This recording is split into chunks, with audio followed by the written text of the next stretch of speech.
Novel audio Cincin Kaisar Naga 4673 hingga 4678. Sentian mengangguk, "Iya, di ruang pohon kuno itu." Ruang pohon kuno. Wajah Sing Daorong penuh kebingungan, seolah-olah dia tidak tahu ruang pohon kuno apa yang dibicarakan Sentian. Melihat penampilan Sing Daorong, Sentian juga sedikit bingung dan berkata, "Apakah kamu tidak tahu ruang pohon kuno?" Sing Daorong menggelengkan kepalanya, "Saya tidak tahu." "Kamu bukankah Bai Seng masih harus menjaga pohon kuno itu? Bagaimana mungkin dia tidak mengetahui ruang pohon kuno itu?" Sentian bertanya dengan bingung. "Oh, Anda berbicara tentang pohon-pohon kuno di penjara. Menjaga pohon-pohon kuno adalah perintah penguasa kota bertahun-tahun yang lalu. Ini adalah perlindungan ganda, dan mencegah orang menyentuh pohon kuno itu. Tapi saya tidak tahu ruang apa yang dimiliki pohon kuno itu, apalagi di mana penguasa kota berada. Ada ruang di dalam pohon kuno, dan penguasa kota Anda sedang berlatih dalam pengasingan di sana. Saya pernah bertemu dengannya sekali. Dan pohon kuno itu menyerap kekuatan spiritual para tahanan untuk mengisi kembali sumber daya untuk budidaya tuan kota Anda." "Sen," kata Ping. Sing Daorong terdiam beberapa saat, lalu berkata dengan cemas, "Jadi, penguasa kota juga harus tahu apa yang terjadi di kota binatang, kan? Jika dia tahu bahwa kita membunuh Kui Wanxing, itu akan merepotkan." Sing Daorong saat ini, dia sedikit panik. Jika penguasa kota menyalahkan ini, dia tidak tahan. Bahkan Sentian tidak bisa mengatasinya sama sekali. Bagaimanapun, penguasa kota adalah penguasa alam abadi.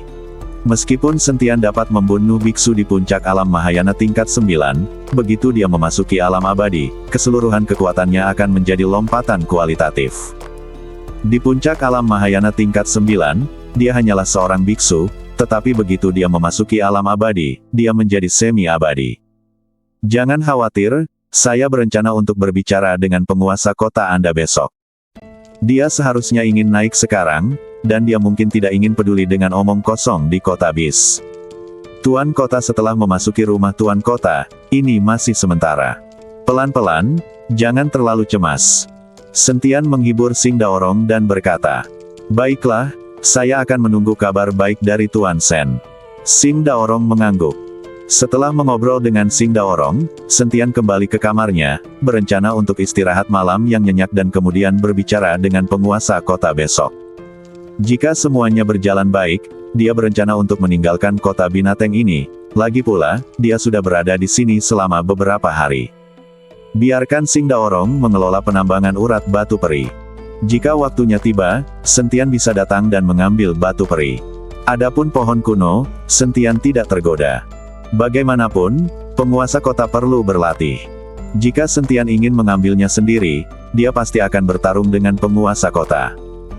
Meskipun Sentian telah dipromosikan ke alam Mahayana tingkat kedua, dia tidak memiliki kepercayaan diri untuk bertarung dengan para biksu dari alam abadi. Selama penguasa kota tidak mencampuri urusan kota binatang dan tidak memata-matai urat batu roh peri, Sentian tidak akan mengganggu budidayanya. Tepat ketika Sentian membuka pintu, sesosok badan tiba-tiba bergegas menuju Sentian. Sebelum Sentian sempat bereaksi, dia terbungkus dalam kelembutan. Lalu ada aroma badan yang memikat. Sentian melihat ke bawah dan menemukan bahwa Xiong Ying lah yang sedang menggendongnya. Saat ini, Xiong Ying telanjang, dan kulitnya yang seputih salju membuat mata Sentian bersinar. Terutama aroma badan aneh di badan Xiong Ying membuat Sentian merasakan darah mengalir deras ke kepalanya. "Xiong Ying, apa yang kamu lakukan?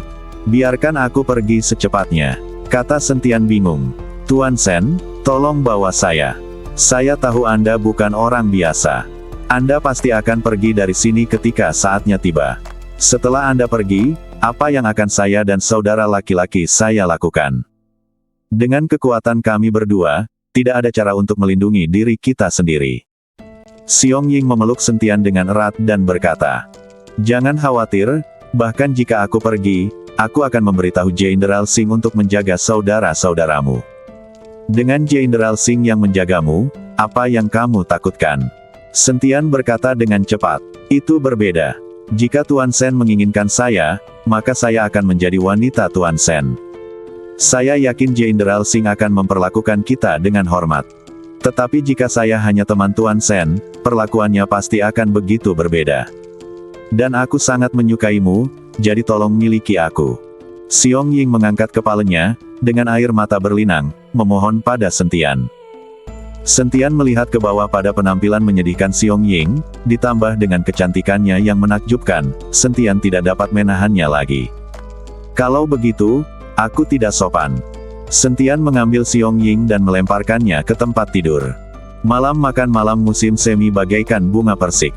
Tapi di luar kamar Sentian, Yao Mei sudah menangis. Bagi Sentian, dia sebenarnya tidak bisa mengatakan bahwa dia menyukainya, dia lebih berterima kasih kepada Sentian.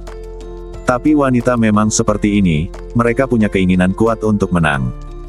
Dia tinggal bersama Sentian sepanjang malam, tapi Sentian tidak menyentuhnya. Tapi mengikuti Xiong Ying, Sentian menerkamnya seperti harimau lapar. Yao Mei mengakui bahwa penampilannya tidak sebaik Xiong Ying, namun Sentian sangat tidak adil kepada orang lain, sehingga membuat Yao Mei merasa tidak nyaman. Apalagi jika Sentian pergi, seperti apa masa depannya? Kakaknya juga sudah meninggal, dan dia tidak berdaya. Setelah beberapa saat, Yao Mei menyeka air matanya dengan tekad di matanya. Kemanapun kamu pergi, apakah kamu menginginkanku atau tidak, aku akan mengikutimu.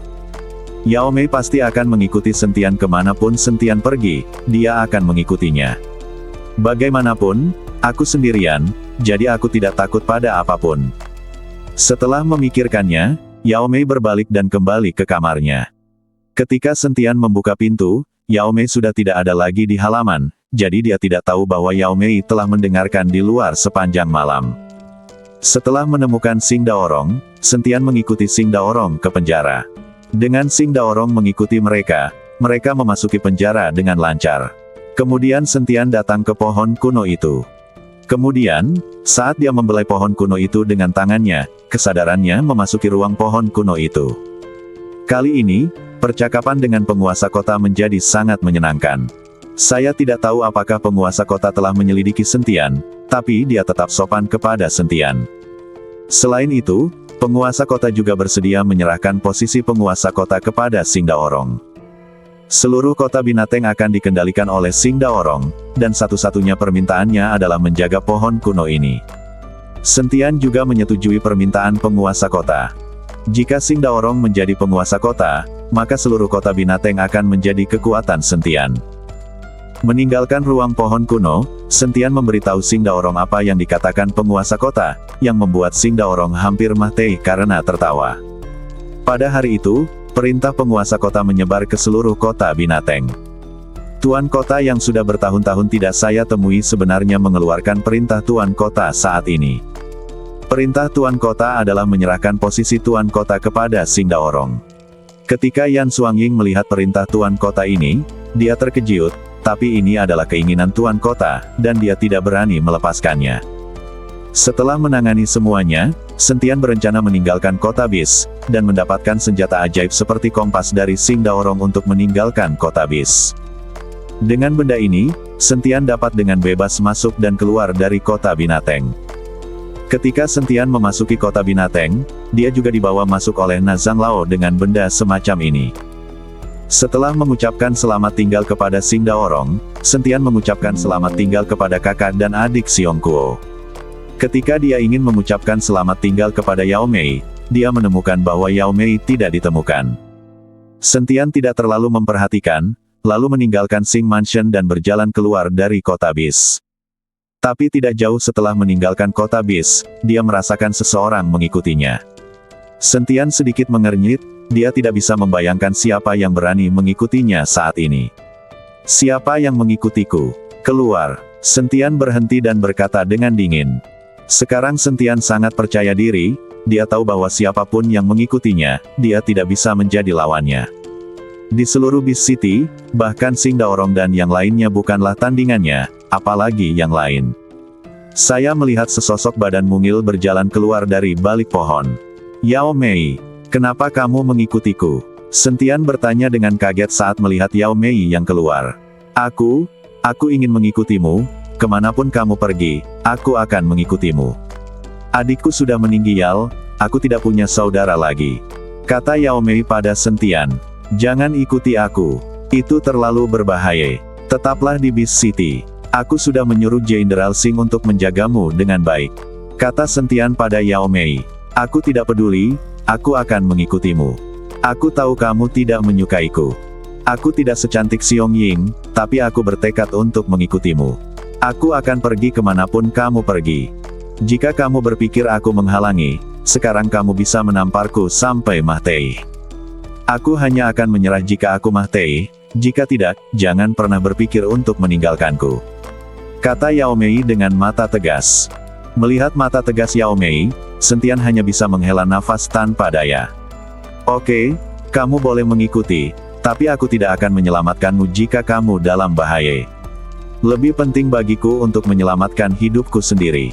Kata Sentian untuk menakuti Yao Mei. Aku tidak takut. Jika kamu mati, kamu akan mati. Kamu tidak perlu mengkhawatirkanku. Yao Mei berdiri di samping Sentian. Sentian hanya bisa membawa Yao Mei bersamanya, dan mereka berdua meninggalkan perbatasan kota Beast. Ketika Yao Mei mengikuti Sentian melalui formasi hantu di sekitar kota binatang dan melihat dunia luar, dia sangat bersemangat seperti anak kecil.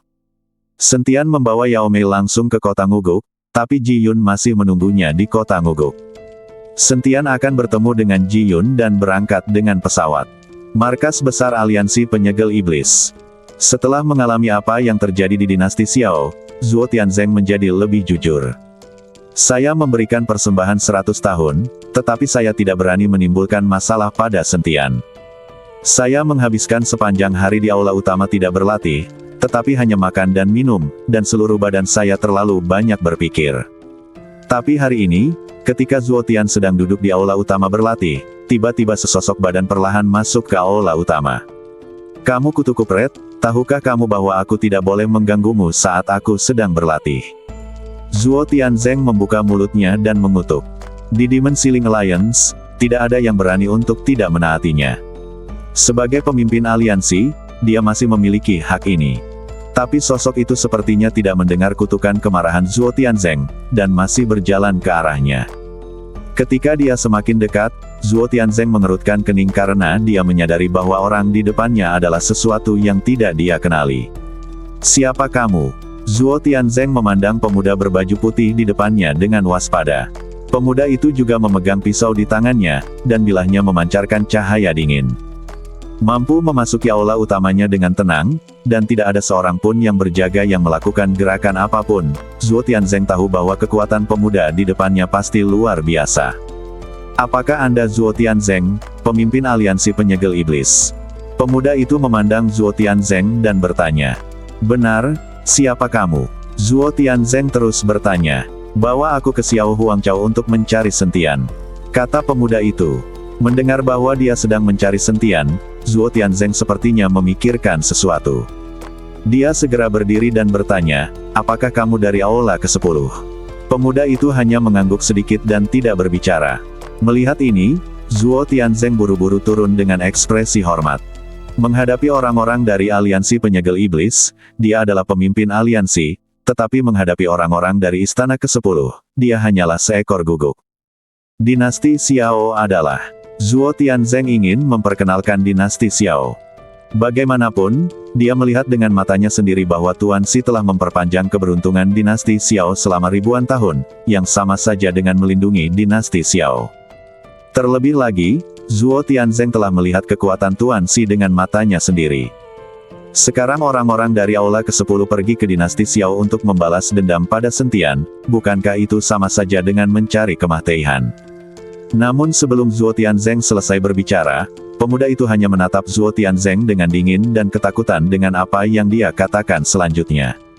Pemuda itu keluar. Melihat ini, Zhuo Tianzeng tidak punya pilihan selain mengikutinya. Bersambung.